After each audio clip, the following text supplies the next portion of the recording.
I was 24 when I moved into that apartment.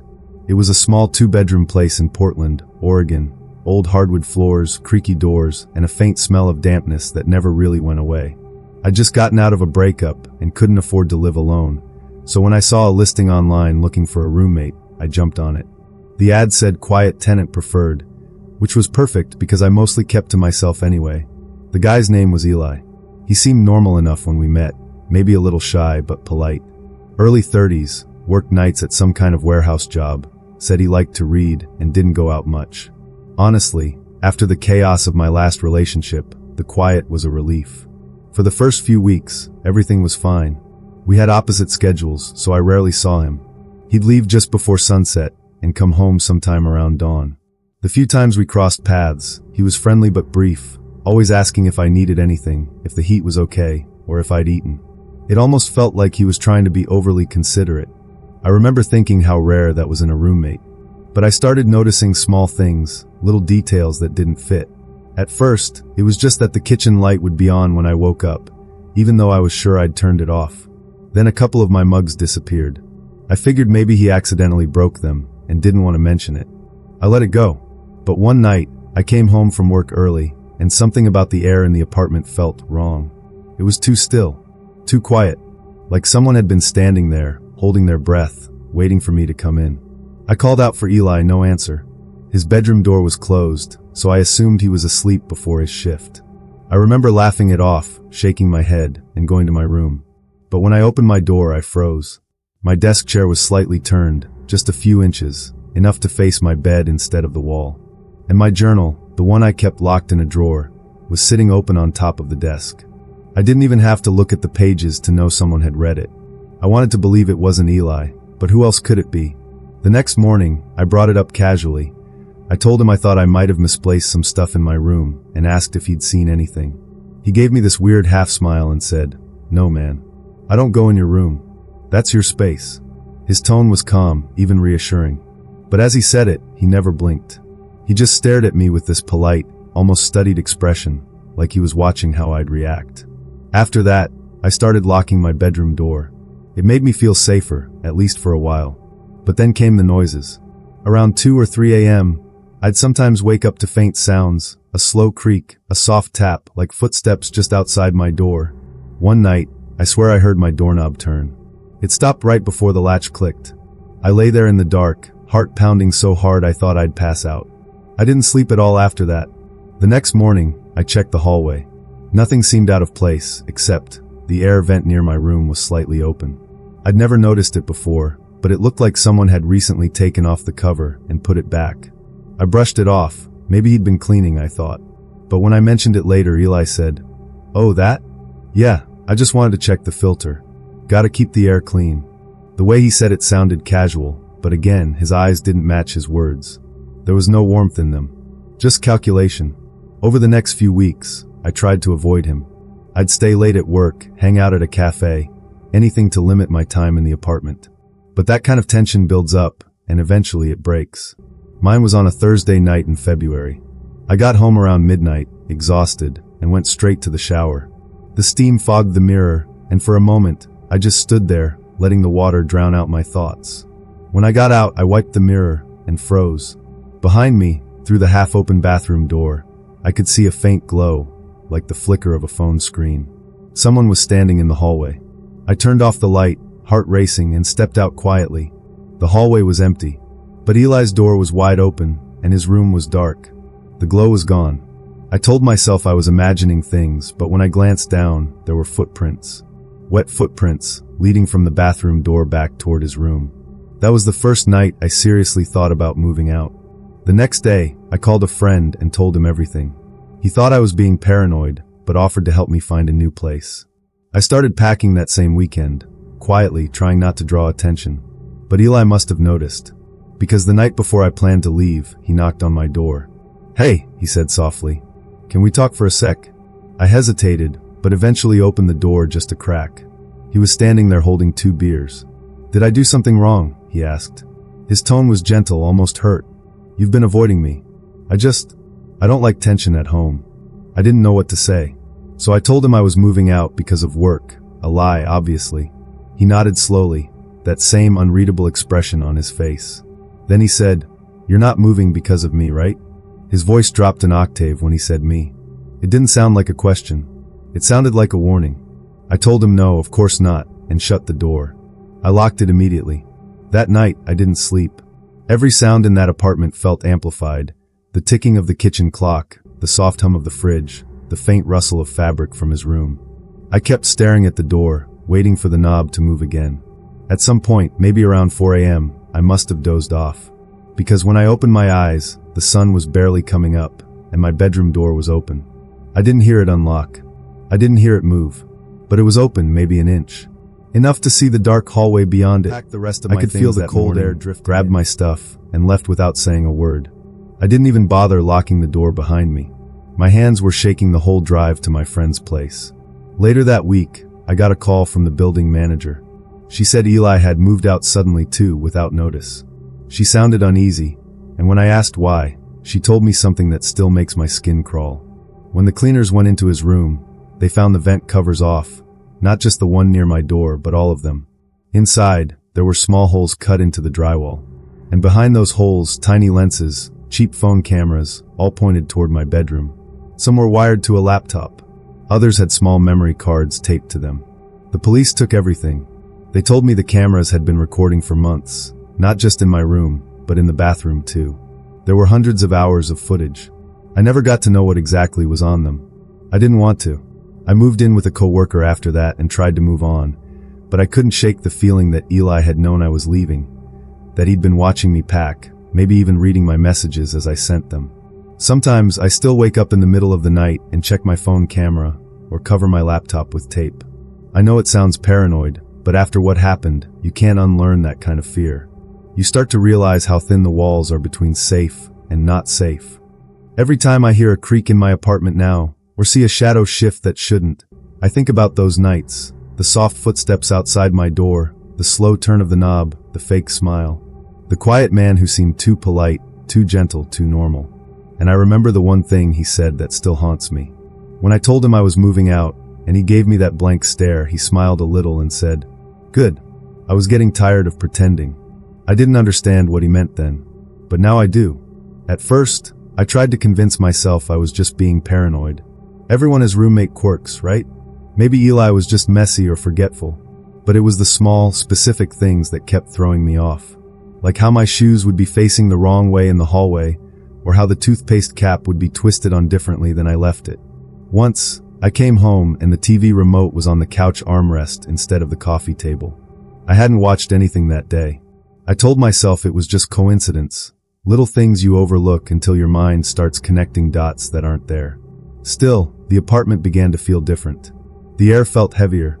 Sometimes I'd be sitting at my desk, working, and swear I heard faint creaking in the hallway, like soft, careful steps. I'd hold my breath and listen, but it always stopped just when I tried to pinpoint it. One night, I was brushing my teeth when I heard a light tapping, rhythmic, steady, coming from somewhere inside the wall. It lasted maybe 10 seconds, then silence. I remember staring at my reflection, my toothbrush halfway to my mouth, trying to laugh it off. Old buildings make noises, right? That's what I told myself. But things kept happening. Once, I found my closet door slightly open, even though I always kept it shut. Another time, I came home and noticed my bedroom window lock was flipped, not open but unlocked. It was small enough to ignore, but too specific to forget. The weirdest part was how Eli never seemed to notice anything. When I'd mention it casually, he'd smile like it was no big deal and say, "You probably just forgot." And maybe I did. But every night, I started double-checking locks, windows, and doors. Because deep down, I could feel it. That quiet, prickling awareness when you know someone's been in your space, even if you can't prove it. That's when I started feeling like the apartment was watching me back. A few nights later, things stopped being subtle. It was around 2 a.m. when I woke up to a faint sound, like someone softly dragging their fingertips along the hallway wall. The kind of sound you'd miss if you weren't listening to it. I lay still, staring at the ceiling, trying to tell myself it was the pipes, or maybe the wind outside. But then I heard it again, a slow, deliberate scrape. I got up, heart pounding, and cracked my door open. The hallway was pitch black, except for the pale light leaking from under the bathroom door. I thought maybe Eli had come home early. I whispered his name, no answer. Then suddenly the light went out, the silence pressing against my ears. For a few seconds, nothing happened. Then the floorboards creaked. One slow step, then another. They were coming toward me.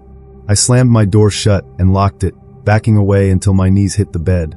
I could hear my own breathing, shallow and fast. Then from the other side of the door came this faint sound, like someone whispering. I couldn't make out words, just a low, breathy murmur. It lasted maybe 10 seconds before everything went silent again. I didn't move until dawn. When I finally opened the door, the hallway was empty. But what made my stomach drop were the footprints. Bare, damp footprints leading from the bathroom straight to my bedroom door, and then turning back. I waited until Eli woke up that afternoon and confronted him. I told him I'd heard someone walking around at night. He looked confused, then smiled. "You must have been dreaming," he said. His calmness made me doubt myself. Maybe it was a dream. Maybe I'd imagined the whole thing. But the next night, it happened again. I woke to a soft click, my doorknob turning. It didn't open, but it moved, just enough to rattle the lock. I sat up, frozen, staring at the door, barely breathing. Then came a whisper, right outside. A man's voice, quiet and deliberate. "You shouldn't lock it." That was it. Just those 3 words. I didn't sleep again after that.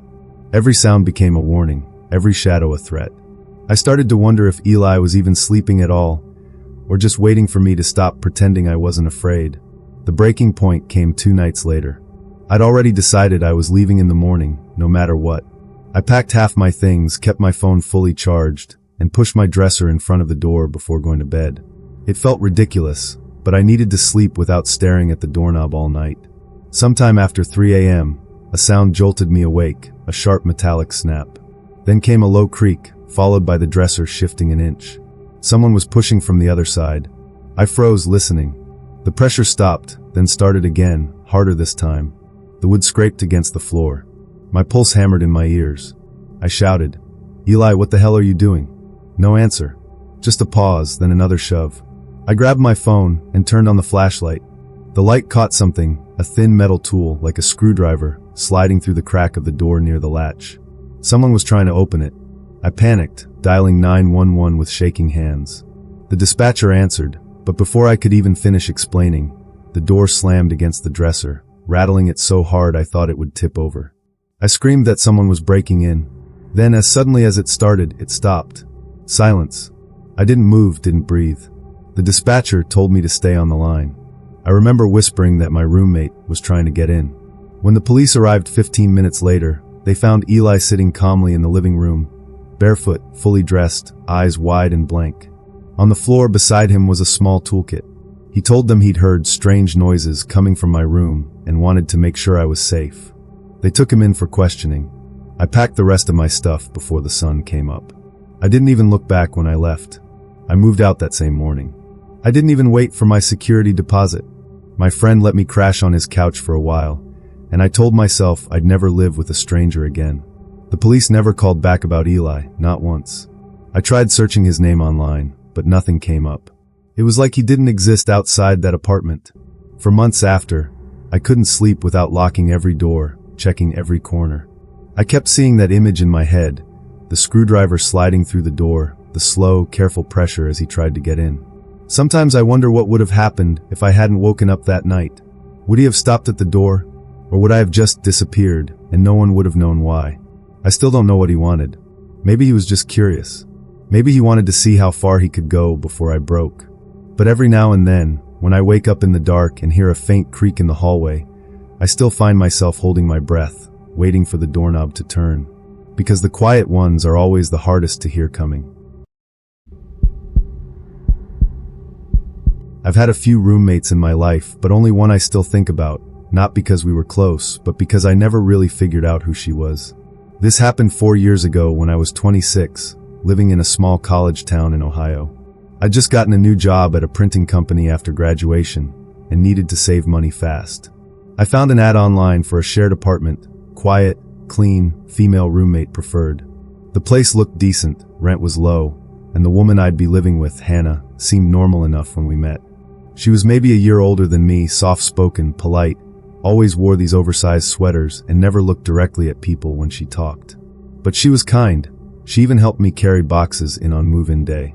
The apartment was simple, 2 bedrooms, 1 bathroom, small kitchen, everything a little outdated but cozy. The first month went fine. We both worked long hours, mostly kept to ourselves. But there was something about her I couldn't quite pin down. She had this strange routine. Every night at exactly 11:30, she'd make tea, sit at the kitchen table, and write in a notebook for about 20 minutes. No phone, no TV, no noise. Then she'd rinse her cup and go straight to bed. At first, I thought it was kind of admirable. She seemed disciplined, calm. But after a while, I realized I never actually saw her leave the apartment for work. I'd hear the front door sometimes in the mornings, but when I'd get home, she'd already be there. Every day, like she'd never gone anywhere. Then came the small things. I'd find my laundry moved from the dryer when I hadn't finished, or my toothbrush turned the opposite way.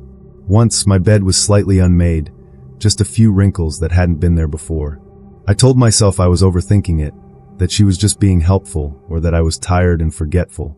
But one night, around 2 a.m., I woke up to the sound of whispering.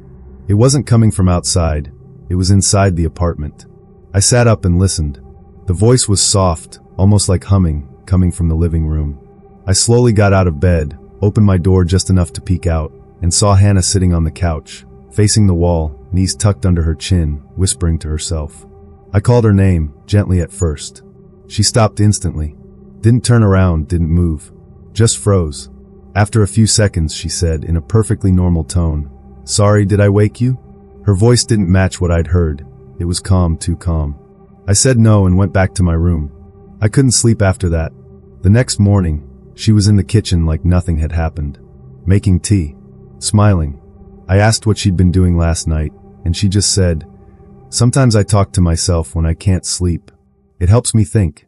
That would have been fine if it ended there, but over the next week, the whispering got louder, more frequent.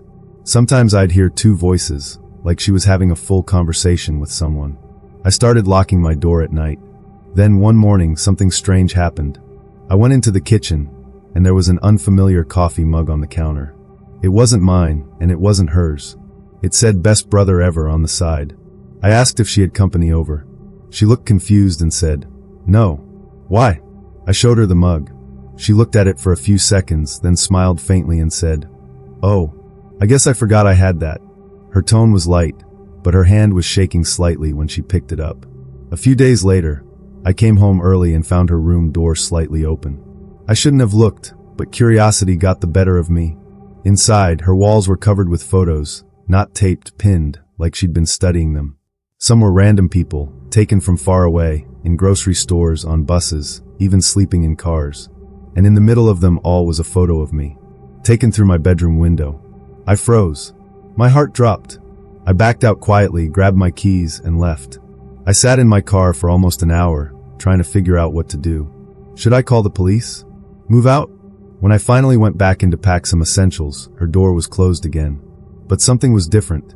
The sound of whispering started again, low, fast, like a chant. I stepped closer, and my blood ran cold. She wasn't alone.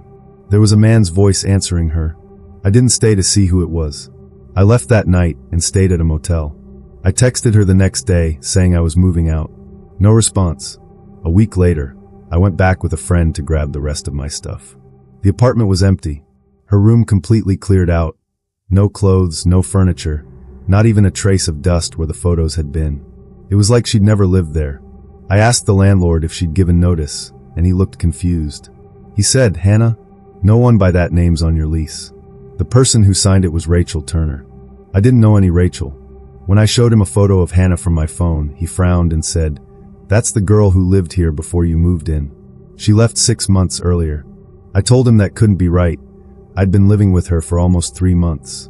He went quiet, then said, "She wasn't supposed to come back. Her brother told me she went missing." I remember just standing there, staring at the empty room, realizing the "Best Brother Ever" mug wasn't hers, it was his. I never found out who that man's voice belonged to, or where she really went after I left.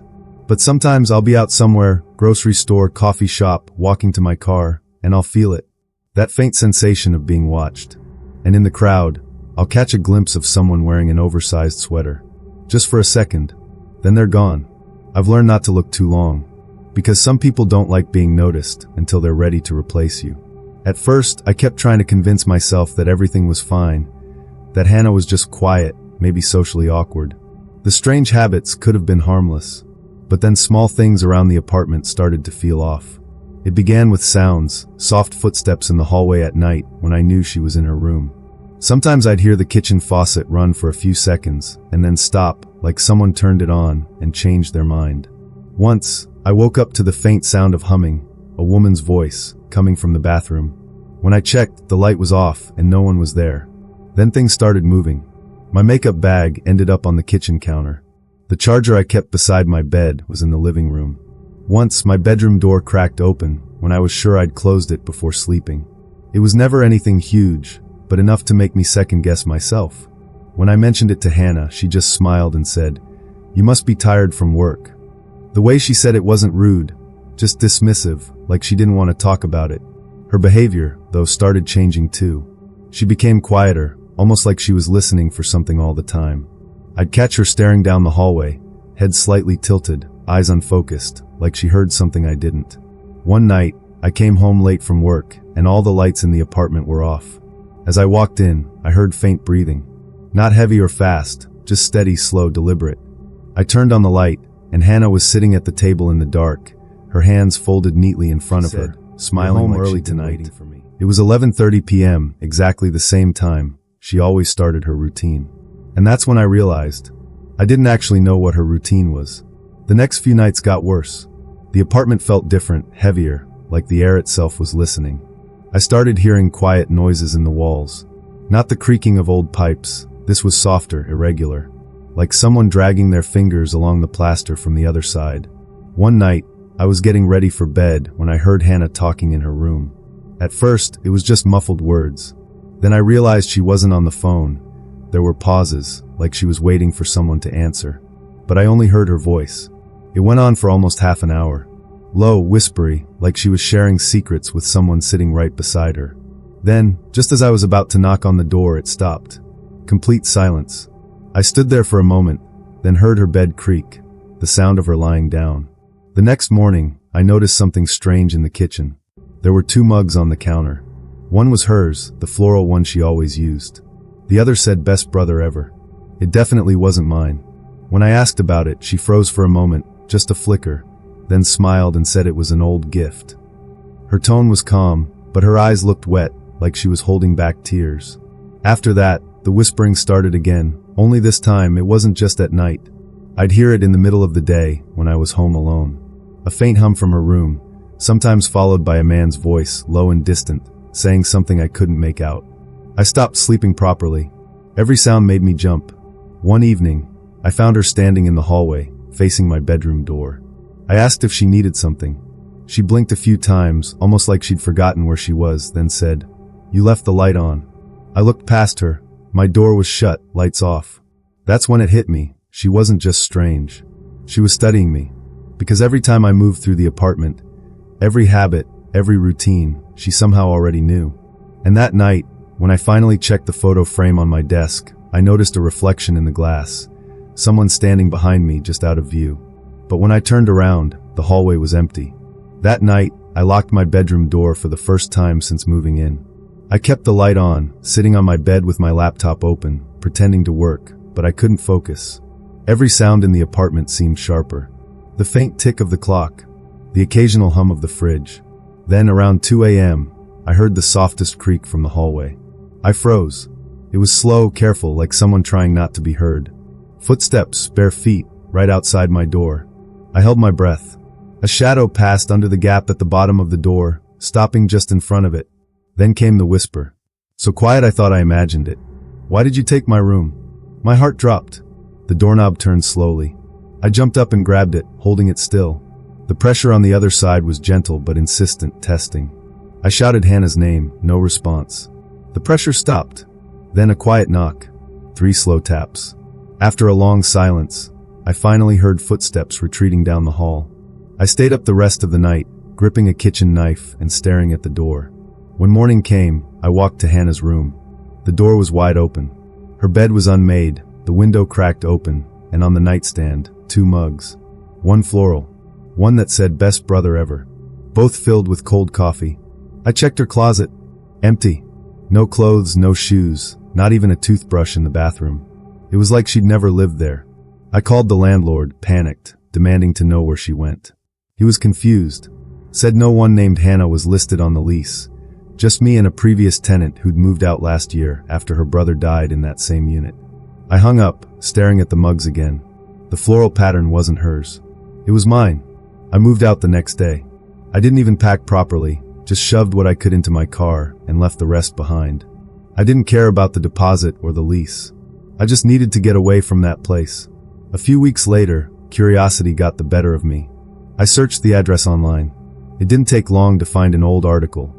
A woman had lived there with her brother, and after he died, she'd apparently had some kind of breakdown. She claimed she could still hear him in the apartment, whispering at night. Eventually, she disappeared. The name in the article was Hannah. Sometimes, when I think back, I wonder if she ever left that place at all, or if what I saw was just what she'd become. I still have nightmares about that night. The whisper at the door. The voice asking why I took her room. And sometimes when I'm half asleep in my new apartment, I swear I hear it again, 3 slow knocks right outside my door. I was 22 when I moved into a small 2-bedroom apartment in Portland.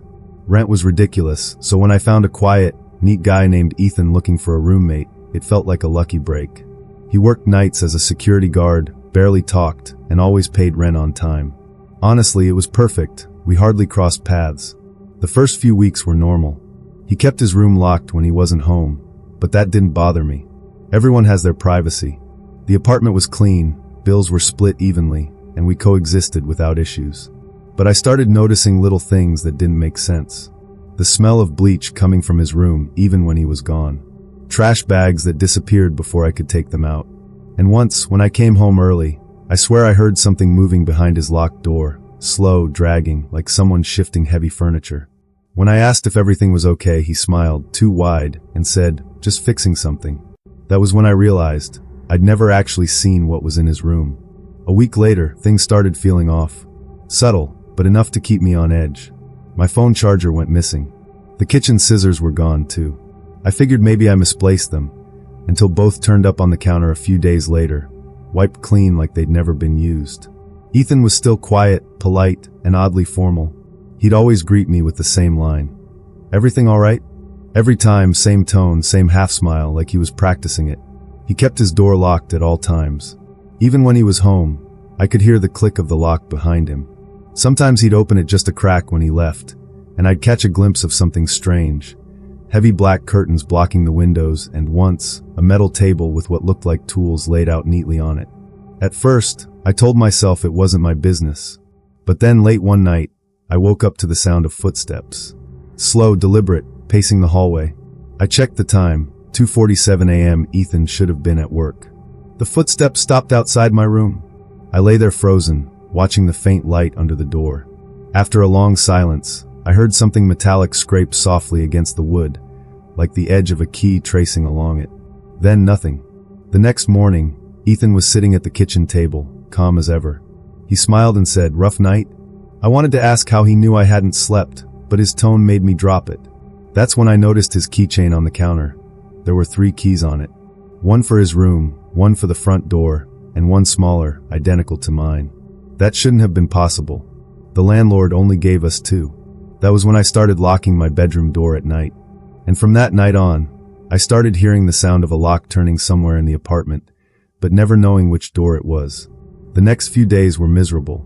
I couldn't shake the feeling that Ethan was watching me, not directly, but through little signs. A cabinet door left slightly open. My shoes moved an inch from where I'd left them. Even my toothpaste cap was screwed in the opposite way. Tiny, meaningless things, unless someone was trying to remind me they'd been there. One night, I came home early from work. Ethan's door was open, just a sliver, and the light inside was on. I stood there for a few seconds, debating whether to knock or just go to my room. Curiosity got the better of me.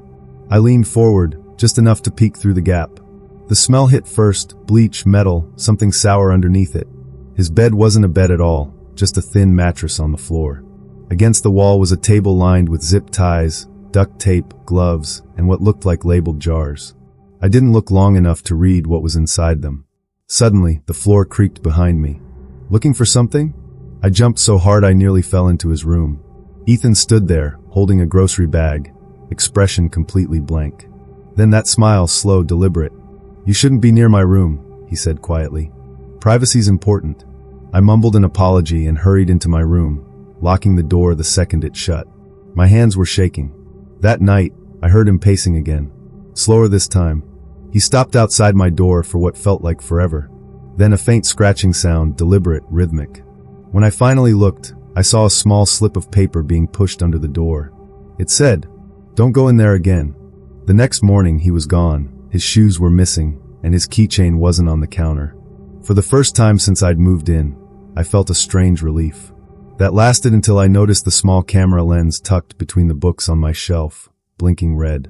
I unplugged it immediately, my stomach dropping. When I turned it over, there was a label on the back.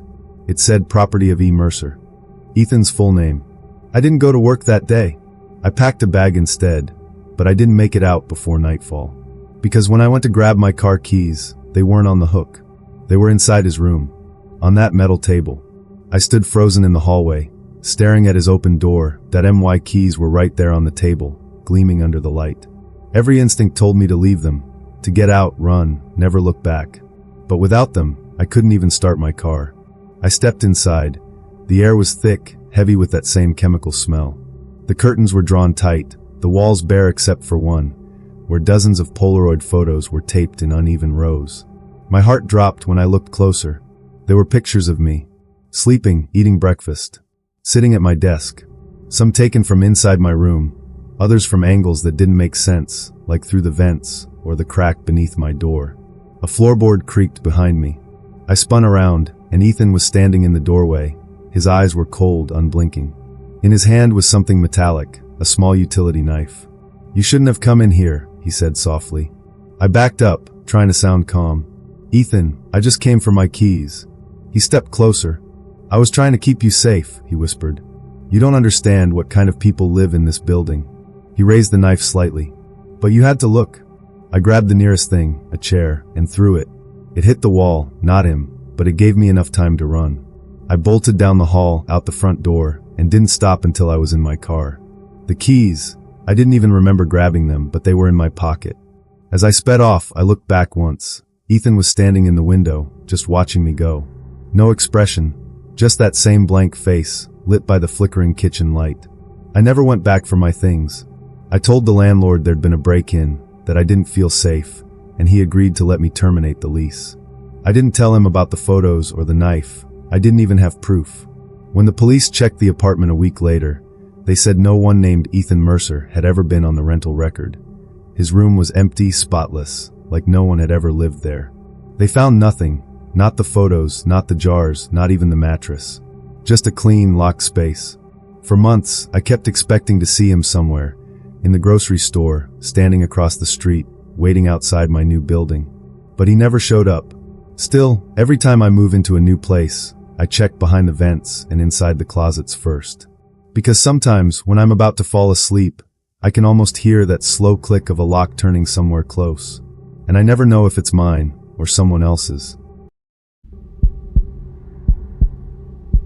I was 25 when I moved into a townhouse with two roommates, Nina and Kayla. They were old friends, and I was the new one, just desperate for a place I could afford. At first, it was great. The house was clean, rent was fair, and the girls were friendly in that polite, distant way. The only rule was about the guest room. It was locked from the inside, and they told me not to go in. Apparently, it used to belong to Nina's cousin, who'd moved out suddenly. The door stayed shut, curtains drawn, and honestly, I didn't care, until little things started to bother me. At night, I'd hear movement from that room. Soft footsteps, the sound of furniture creaking, sometimes even the faint shuffle of someone turning over in bed. When I asked Nina if she heard it too, she just smiled and said, "Old houses make noise." But one night, I saw something that made my stomach twist. The door, the one that was always locked, was open just an inch, and I could see the faint glow of a lamp inside. The next morning, I asked Nina if she'd gone into the guest room. She looked up from her coffee, smiled, and said, "We don't have a key for it, remember?" Kayla nodded without looking up from her phone. Their calmness made me feel ridiculous, so I dropped it. But that night, the noises came back. It was after midnight. I was scrolling through my phone when I heard the soft creak of the floorboards again. This time, I muted my TV and listened. Someone was definitely moving around in there, slow, uneven footsteps, like someone pacing. I even heard a cough. I got up, tiptoed into the hallway, and pressed my ear to the door. Silence. Then, the faint scrape of something dragging across the floor. I knocked lightly. "Hello? Nina?" The sound stopped. Completely. I stood there for almost a minute, holding my breath, waiting. When nothing happened, I backed away, trying not to make a sound. That's when I noticed the small line of light at the bottom of the door vanish, like someone had just turned the lamp off from inside. The next morning, I brought it up again. This time, Kayla's smile looked forced. "You probably dreamt it," she said. "You sleepwalk sometimes, right?" I didn't, and I never told her that. Over the next week, the atmosphere changed. They whispered more, doors closed faster when I walked in, and once I found the guest room door cracked open again. Only this time, it smelled like bleach. I couldn't help it. One afternoon when they were both out, I tried the handle. It turned halfway before catching on something. I pushed gently. The door moved an inch, just enough for a stale draft to hit me in the face. And then I heard it. A faint, wet drip from somewhere inside, followed by the sound of breathing. I slammed the door shut and backed away, heart pounding. The breathing had been too close, right on the other side, like someone standing inches from me. I told myself it was a pipe or a draft, but deep down I knew better. There was someone in that room. That night, I barely slept. Every little sound made me flinch. Around 3 a.m., I heard the floor creak again, then soft footsteps moving from the guest room toward the kitchen. I peeked through the crack of my door. The hallway light was off, but I could see a faint silhouette pass by, tall, slow, deliberate. Not Nina. Not Kayla. I waited until the steps faded before creeping out. The air smelled faintly of cleaning chemicals and something metallic underneath. When I reached the kitchen, the light was on, but no one was there. The back door, however, was unlocked, and I knew for a fact I'd checked it earlier. The next morning, I confronted them. Nina's reaction was instant, cold, defensive. "Don't touch that door again," she said flatly. "Some things don't concern you." Kayla didn't even look at me. She just kept stirring her coffee, hand trembling slightly. From then on, they watched me constantly. Conversations stopped when I walked into the room. Their bedroom doors stayed locked. The smell of bleach got stronger every night. Finally, one Saturday, they said they were going to stay at a friend's house for the weekend. I waited until I heard their car drive off. My hands were shaking as I grabbed a screwdriver from the drawer and pried open the lock to the guest room. The moment the door opened, a wave of thick, sour air hit me. Inside, the windows were covered with black plastic bags. The walls were stained. In the corner stood a twin bed, the mattress sunken and discolored, and beneath it, something covered by a tarp. I pulled it back slowly. Underneath was a large plastic container, half filled with cloudy liquid. Floating inside was what looked like a soaked blanket, until I noticed hair tangled in it. Long, dark hair. I stumbled back, gagging, and that's when I heard a voice behind me. "Why did you open it?" I turned around slowly. Nina was standing in the doorway, her face pale, her eyes wide and unblinking.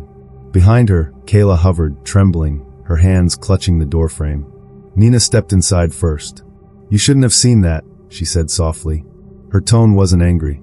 It was calm, almost gentle, and that made it worse. I backed up until I hit the wall. "What is that?" My voice cracked. "What did you do?" Kayla started crying, shaking her head. "It wasn't supposed to happen again," she whispered. Nina shot her a look that made her fall silent. Then she turned to me. "She didn't mean to," she said. "He came here, her ex. He hurt her. She just wanted him gone." I glanced at the container again. My stomach turned. "You kept him here?" Nina's calm expression faltered. "We couldn't just call the police. No one would have believed us." She took a slow step closer. "But now you've seen it, and that's a problem." I bolted. She lunged, grabbing my arm, nails digging into my skin. I twisted free and shoved her into the wall. Kayla screamed as I ran down the hallway.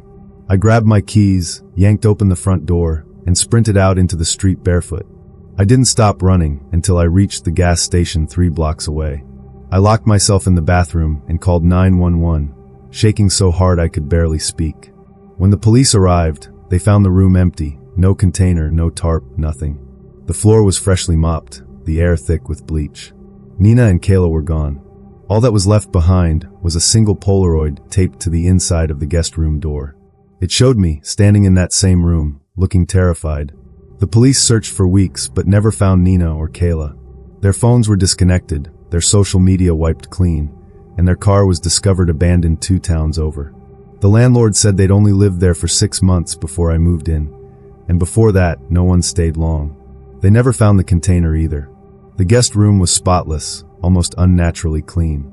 The floorboards where it once sat were warped, like something had soaked through them long ago. I moved out the same day I was allowed to collect my things. For months afterward, I couldn't close my eyes without seeing that Polaroid, my own terrified face staring back at me. Sometimes I think about what Nina said. She didn't mean to. Maybe they were victims once. Maybe they were hiding from something worse. But every now and then, when I pass a house at night and see a single light glowing behind a locked door, I still wonder if someone's in there. Or if they never left that room at all. When I first met Lara, I thought she was the nicest person I'd ever met. We found each other through a roommate app, both in our mid-20s, both new to the city. She was polite, clean, and easy to talk to, almost too easy. Within a week, she'd memorized my coffee order, complimented my clothes, even brought me breakfast before work. It felt like having a best friend instantly. We moved into a small apartment together downtown. Everything about her seemed perfect, until small things started to feel off. She'd knock on my door every night to check in. If I went out, she'd text me every hour to make sure I was safe. Once, when I mentioned a guy from work, she suddenly got quiet and changed the subject. I told myself she was just very friendly, grateful to have a friend. But the first time I saw my own handwriting on a note I didn't write, something inside me shifted. Because the note said, "Don't leave me." I tried to laugh it off at first. Maybe I'd written the note half asleep or something. Lara noticed it on the fridge and just smiled, saying, "That's so sweet," before walking away. But the more I thought about it, the more wrong it felt. The letters looked like mine, the same rounded loops, the same slanted T. But I never wrote it. Over the next few days, strange things started happening. My bedroom door, which I always kept locked, would be slightly open when I came home. My perfume bottle emptied faster than usual. A photo of my family that I kept on my desk went missing for 2 days, then reappeared exactly where it had been. But the frame was warm, like someone had just been holding it. Lara stayed as friendly as ever. Too friendly. Every morning she'd already have coffee ready, my kind of coffee, in my favorite mug. When I asked how she knew my schedule so well, she said, "I pay attention. It's what friends do." Then I started noticing her wearing my clothes. Not the obvious ones, but little things, my hoodie, my scarf. She said she just borrowed them, but when I opened her closet one night to hang up a jacket, I froze. Half her wardrobe was mine. Clothes I hadn't even realized were missing. When I confronted her, she didn't apologize. She just looked at me with that calm, unblinking stare and said, "I only wear what feels like you." That night, while brushing my teeth, I noticed something etched lightly into the bathroom mirror. It looked like writing traced in condensation, only it didn't fade. It said, "We're the same." After that message on the mirror, I started locking my bedroom door every night. I even put a small chair under the handle, just in case. But the locks didn't help. Every morning, I'd wake up to find small signs that someone had been inside. The window slightly open, my drawers shuffled, a hair tie on the floor that wasn't mine. I bought a cheap motion camera from Amazon and set it up facing my door. The next morning, the file was gone. Just deleted. When I checked my laptop history, it showed that someone had logged in at 3:42 a.m. and watched it. I hadn't even told Lara about the camera. She still acted completely normal during the day, asking about work, suggesting movie nights, cooking my favorite meals. But there was a tension in her eyes now, like she knew I was scared. One night, when I mentioned maybe moving out soon, she stopped what she was doing, completely still, and said quietly, "I thought we were just getting comfortable." That same week, I came home early from work. Lara wasn't supposed to be there, but I heard noise coming from my room. When I opened the door, I froze. She was standing in front of my mirror, wearing my clothes, down to my necklace, talking to her reflection in my voice, mimicking me. "I'm fine," she said softly. "I'm happy here." When she noticed me in the reflection, she turned slowly, face blank. "You scared me," she said, as if I was the intruder. I didn't know what to do. I mumbled something and went straight to my car, driving to a friend's place to calm down. But even there, I couldn't shake it. I kept thinking about the way she looked at me. That empty, copied expression. The next morning, she texted me, "Don't leave me alone again. It feels wrong when you're not here." That's when I realized she didn't just want to live with me.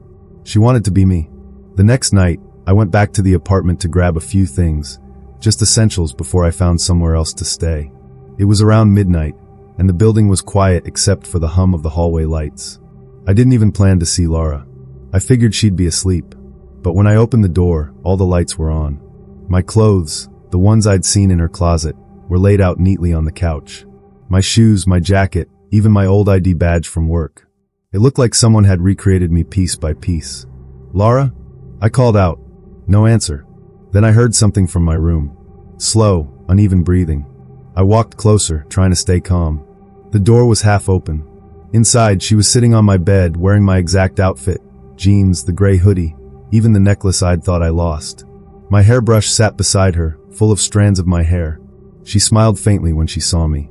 "You left me alone," she said softly, almost like a child scolding a parent. "But it's okay. I can take care of things. I can be you." My stomach dropped. I told her to stop, to take off my things and just leave, but she shook her head slowly. "You don't need to be scared. You've been tired lately. I'll handle life for you now." That's when I saw it, my phone in her hand. She'd changed the wallpaper to a selfie, but it wasn't her. It was me. I backed away, heart pounding. She stood up, matching every move I made like a reflection. "I told you," she whispered, stepping closer. "We're the same." I ran, grabbed my keys and bolted out the door while she screamed my name behind me, her voice warping into this desperate, animal sound. I didn't stop driving until the sun came up. I never went back to that apartment. My cousin helped me grab what little I'd left behind after the landlord confirmed Laura had disappeared. She'd packed her things and vanished within 2 days of me leaving. No one knew where she went. The police checked everything. My laptop, my phone, even the security footage from the hallway, but half of it was missing. Like someone had erased her from the record. For weeks, I couldn't sleep. Every time I closed my eyes, I saw her standing in front of that mirror, wearing my clothes, whispering, "We're the same." Eventually, I moved to a new city and changed my number. But even now, random accounts try to follow me online with my old pictures as their profile. Sometimes I'll get emails addressed to my name, sent from my own address.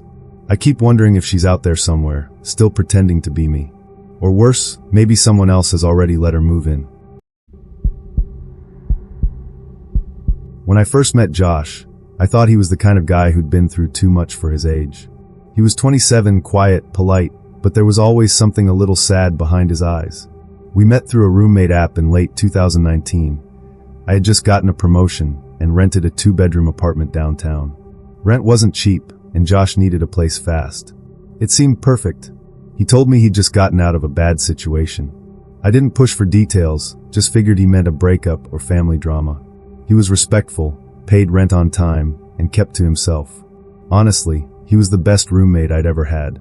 For the first few months, everything felt normal. We even started hanging out, late-night takeout, old horror movies, little things like that. He'd always thank me for being a good friend. But every time he said it, there was this look in his eyes like gratitude mixed with something heavier. Something that made me wonder what he wasn't telling me. It started with little things. One night, Josh came home late, quiet as usual, but his hands were shaking. When I asked if he was okay, he smiled a little too quickly and said, "Yeah, just a long day." Then he went straight to his room. Later that night, I heard faint noises through the wall. Not music or talking, just this low, uneven sound. Like someone crying, but trying to hold it in. I almost knocked on his door, but something stopped me. It felt too personal. Over the next week, I started noticing how often he'd stare out the window, like he was waiting for someone. He jumped every time his phone buzzed. Sometimes he'd leave suddenly, then come back hours later looking pale. Then one evening, I came home to find him sitting on the couch surrounded by piles of papers, bills, letters, and old photographs. He quickly shoved them into a box when he saw me. I caught a glimpse of one photo before he closed it. Josh with a woman and a little boy. The woman's face was scribbled out with a pen. I didn't say anything, but the image burned in my mind. That night, I heard his door creak open while I was pretending to sleep. His footsteps stopped outside my room for a long time before retreating. The next morning, he was cheerful, almost too cheerful. He made pancakes and joked about how he slept like a baby. But when he left for work, I noticed something strange. His box of papers was gone, except for one photo that had slipped under the couch. It showed the same woman and boy. Only this time, someone had written on the back in messy ink. He doesn't deserve another chance. I couldn't stop thinking about that note. He doesn't deserve another chance. It sounded like something written in anger or warning.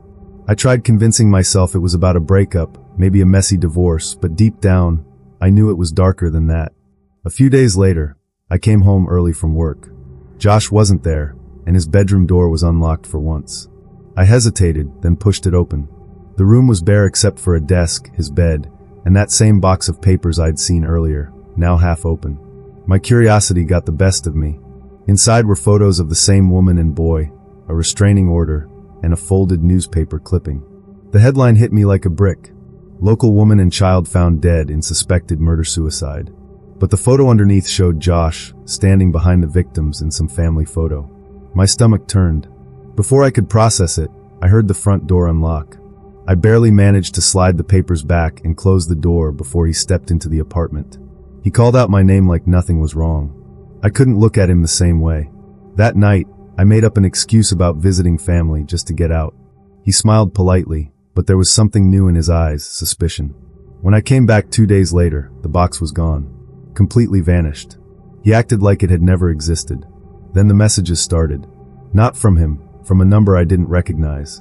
He's dangerous. Don't let him fool you. He's already done it once. Get out before it's too late. Each message came late at night, always from a different number. I tried asking Josh if he knew who might be messing with me, and he just laughed softly, saying, "You shouldn't believe everything people tell you." But that night, when I went to bed, I heard something that made my blood run cold. Josh talking softly on the phone through the wall. He said my name. Then quietly he added, "She trusts me now. It's almost time." I didn't sleep at all that night. I lay there frozen, barely breathing, afraid to make a sound. I kept replaying his words in my head. She trusts me now. It's almost time. By sunrise, I decided I was leaving for good.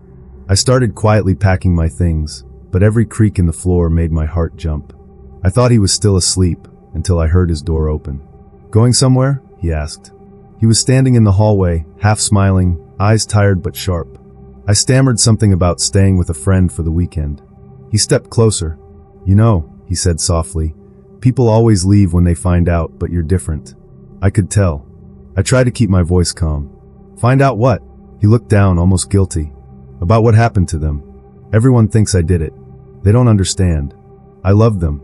His voice broke on that last word. "It was an accident.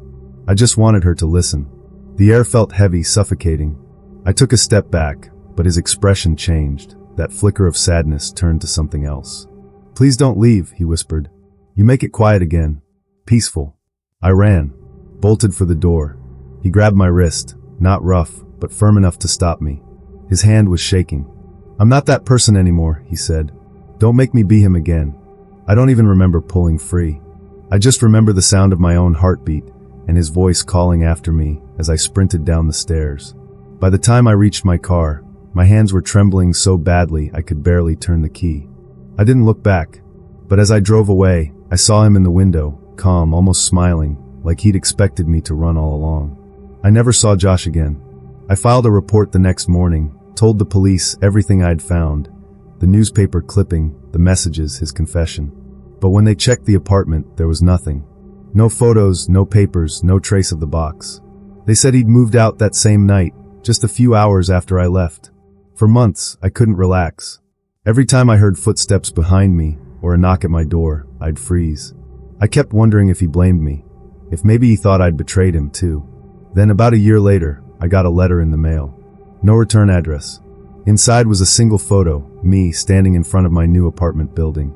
On the back, in that same shaky handwriting, were the words, "Thanks for giving me another chance." I threw it away immediately, but sometimes, when I'm alone at night, I catch myself glancing at my window. Because deep down, I'm not sure I ever really stopped living with him. When I moved into that old apartment complex in St. Louis, I thought I'd gotten lucky. Cheap rent, quiet neighbors, a grocery store down the street, it felt perfect. I just started my first full-time job and needed somewhere stable, somewhere that finally felt like mine. My roommate, Hannah, was a grad student. Shy, soft-spoken, the kind of person who apologized even when you bumped into her. We got along fine, though she was a little private. The only strange thing was her room. She kept it locked. Always. Even when she was home. At first, I assumed she was just careful. But it became impossible not to notice the noises that came from behind that door at night. Faint tapping, low whispers, and sometimes what sounded like two people talking. Once, I asked her jokingly if she was hiding someone in there. She smiled, but her eyes didn't. She said quietly, "Don't ever go in my room. Promise me that." I laughed it off, but deep down, something about the way she said it made my stomach twist. For the first few weeks, I tried to respect her privacy. I'd hear noises sometimes, murmuring, the creak of floorboards, something dragging across the floor. But I told myself it was just Hannah studying late, or maybe watching movies with headphones on. Then small things started to feel off. Whenever she left for class, I'd notice the faint smell of bleach drifting from under her door. Once, the apartment filled with a strange metallic odor, like old coins or blood, and when I asked if she was cleaning something, she said she'd spilled a science project. I didn't push it, but one morning, I woke up early to get ready for work and saw Hannah leaving her room, quietly locking the door behind her as always, except this time, her hands were shaking. She was holding a plastic grocery bag tied tightly shut, the bottom dripping with something dark. She looked startled to see me and muttered that she was taking out the trash. That night, I couldn't stop thinking about it. I walked past her door and noticed something I'd never seen before, deep scratch marks along the inside of the door frame, like someone had tried to claw their way out. I told myself it must have been there when we moved in, but my chest was tight with unease. A few nights later, Hannah didn't come home. Around 1 a.m., I woke up to the sound of that locked door creaking from the inside. Then came a soft, rhythmic tapping. 3 knocks. Then silence. I froze in bed, staring at my door, my heart pounding so loud it drowned everything else out. The next morning, Hannah was back. Calm. Smiling. Acting like nothing had happened. When I asked if she'd come home late, she just said, "You must have been dreaming." After that night, I couldn't shake the feeling that something was seriously wrong. Every creak, every sound from Hannah's side of the hall made my skin crawl. She was perfectly pleasant in the mornings, asking about my day like nothing ever happened, but there was something in her tone now, this calmness that felt rehearsed. Then one evening, I came home early from work. Hannah wasn't there, and for once, her bedroom door was slightly open. I froze. The lock was still hanging from the handle, but the latch hadn't caught all the way. My curiosity overpowered my fear. I pushed the door open an inch, just enough to peek inside. The first thing I noticed was the smell, sharp, chemical, like ammonia mixed with something rotting underneath. The curtains were pinned shut, and the air felt heavy, humid. There was a folding table in the middle of the room covered with notebooks, candles, and jars, glass jars filled with hair. Some light, some dark, each labeled with names written in Hannah's handwriting. And in the corner, under a blanket, was something shaped like a person. My breath caught in my throat. I took one step closer, hand trembling, and pulled the edge of the blanket back. Underneath was a mannequin, life-sized, dressed in Hannah's clothes, with a wig that looked eerily like her hair. Its face had been crudely drawn on, like someone was trying to make it look human. My stomach turned. I stumbled back, knocking into a chair, and that's when I saw it. Behind the mannequin was another one. This one is wearing my hoodie, my necklace, my old shoes. I nearly screamed. Then I heard the front door open. I panicked and quietly shut her door, heart hammering. Hannah called out cheerfully, "Hey, are you home already?" I muttered something about being tired and locked myself in my room, my back pressed against the door until I heard her moving around the kitchen like nothing was wrong. But later that night, while lying in the dark, I heard her whisper through the wall, soft and slow, almost tender. "Don't worry. Yours is almost finished." I barely slept that night. Every sound from the hallway made me flinch. I knew I had to leave, but I couldn't risk her knowing I'd seen what was inside her room. The next day, I called in sick and started packing quietly while Hannah was at class.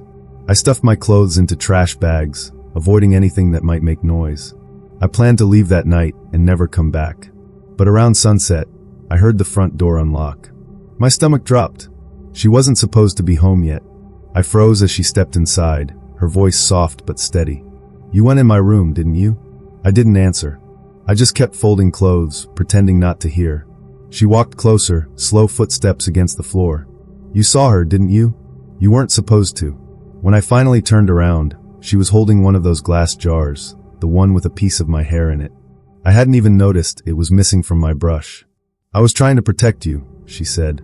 The others didn't listen, and they disappeared. But you can still be safe. If you let me finish. I didn't wait to find out what she meant. I bolted for the door, and she lunged. The jar shattered, shards skittering across the floor. I felt her grab at my sleeve, screaming, "Don't leave me alone with them." I ripped free and ran, barefoot, heart pounding, down the stairwell and into the street. I didn't look back until I reached my car. From the window of our apartment, I saw her standing there watching. She wasn't crying or shouting, just staring, her face blank, like she'd lost something irreplaceable. Then she turned away and shut the curtains. I never went back. I called the landlord, told him there was something wrong with my roommate, that she needed help. But when he went to check the apartment a few days later, he told me the place was empty. Completely spotless. No furniture, no mannequin, not even a lock on the bedroom door. It was like no one had ever lived there. I moved in with a friend for a few months after that, trying to forget it all. But sometimes I'd wake up in the middle of the night, sure I heard faint tapping outside my room. Then one morning, a package showed up at my new address. No return label. Inside was a small glass jar, neatly labeled in handwriting I recognized. It was filled with strands of my hair. And underneath it, a note. "I finished it. Now you'll always be safe." I still don't know what she meant. But every time I see my reflection, I can't help wondering, what if the one looking back isn't really me anymore? When I was 24, I moved into a one-bedroom apartment on the edge of Portland. It wasn't much, creaky floors, thin walls, the faint smell of damp wood, but it was mine. After years of roommates, I finally had my own space. Or so I thought. About a month after moving in, the building manager mentioned that the previous tenant had left suddenly. "Didn't even take half their stuff," he said, laughing like it was some funny quirk. I didn't think much of it until I found one of her things, an old hairbrush tucked behind the closet shelf. It looked ordinary, but when I picked it up, I noticed something scratched into the plastic handle. "Don't trust the quiet." At first, I assumed it was some random phrase or lyric. But that night, as I was lying in bed, I heard something that made my blood run cold, a faint shuffle coming from inside the closet. I told myself it was just the building settling. Rats maybe. But then I heard breathing. Slow, careful, like someone trying not to be heard. And I realized I wasn't alone. Over the next few days, I tried to convince myself that I'd imagined the breathing. Maybe it was from outside or a neighbor through the vent. But deep down, I knew what I'd heard. Little things started to feel off. I'd leave the bathroom light off before work and come home to find it on. My cereal boxes would be in a different order than I remembered. Once, my toothbrush was slightly wet, even though I hadn't used it all day. Still, I kept trying to rationalize it. I told myself it was stress or my memory playing tricks. But there was this heavy feeling in the air, like someone was always just out of sight. One night, I came home late after grabbing dinner with friends. I dropped my keys on the counter and froze. The closet door was slightly open. I always kept it shut because it jammed easily, and it took effort to pull it closed. I stared at it for a solid minute, my chest tight, waiting for something, anything to move. Nothing did. I forced myself to walk over, my legs trembling. When I pushed the door shut, I noticed a faint smell, like old perfume and mold. That night, I couldn't sleep. Every creak of the building made me flinch. Around 2 a.m., I heard soft, deliberate footsteps from the closet. I stared at it from my bed, holding my breath, too scared to move. The sound stopped. Total silence. Then, so faint I almost missed it, I heard a whisper, a woman's voice, trembling and desperate. "Don't tell him I'm here." My whole body went cold. Because I lived alone. I didn't sleep at all that night. I just lay there, staring at the closet, waiting for something to move again. When morning came, the room looked so normal, it almost made me doubt myself. But that whisper, those exact words, echoed in my head all day. "Don't tell him I'm here." Who the hell was him? When I got home from work, I decided to check the closet again. I emptied it out completely, clothes, shoes, boxes, everything. The only thing I found was a loose floorboard near the back corner. I pried it up with a screwdriver, expecting to see wiring or pipes. Instead, there was a small gap beneath the floor, big enough for someone to hide small things. Inside were a few items, a half-empty bottle of water, a granola bar wrapper, and a Polaroid photo. The photo showed a girl, maybe in her 20s, sitting cross-legged on my bed. She looked terrified. Behind her, in the reflection of the mirror, was a man standing in the doorway, his face blurred from movement. I dropped the picture immediately. My hands were shaking so hard I could barely breathe. I called the building manager, but he brushed it off, saying the apartment had been empty for months before I moved in. Probably something left from the last tenant, he said casually. You're just freaking yourself out. That night, I pushed a chair under the doorknob and slept with a kitchen knife beside me. Around 3 a.m., I woke up to the sound of the chair scraping slowly across the floor. Someone was pushing from the other side of the door. I didn't move. I just stared as the door handle began to turn. Then silence. I didn't sleep the rest of the night. In the morning, the chair was back in place like nothing had happened. But when I opened the closet door, I saw something new. A handprint on the inside wall, smeared faintly in dust. A woman's hand. Small. Trembling. Like she'd pressed against it, trying not to make a sound. By that night, I was done pretending I wasn't in danger. I called a friend and asked if I could stay over, but he couldn't come until the next morning. I told myself I'd make it one more night, lock every door, keep a light on, and not open that closet no matter what. I double-checked the locks, even wedged a chair under the handle again. Then I sat on my bed, knife in hand, watching the closet door like my life depended on it. Around midnight, the apartment went quiet in that strange, heavy way, when even the city outside seems to stop breathing. I could hear the hum of my refrigerator, my own heartbeat, and then, from inside the closet, a soft thud. It wasn't just something falling. It was a footstep. I whispered, "Who's there?" No response. Then, in one smooth, deliberate motion, the closet door began to open, inch by inch, until I saw a pale hand grip the frame. I froze. My throat went dry. A woman stepped out. Her hair was tangled and dirty, her face thin like she hadn't eaten properly in weeks. Her eyes darted around the room before locking onto mine. "Please," she whispered. "Don't scream." I couldn't move. Couldn't even breathe. She looked terrified, not like a threat, but like someone running from one. "He said he'd come back," she whispered again. "He always comes back at night." And before I could say anything, there was a heavy knock on the front door. 3 slow, deliberate knocks. Her face went pale. "He's here." She bolted back into the closet, shutting the door quietly. The knocking came again, louder this time. I didn't answer.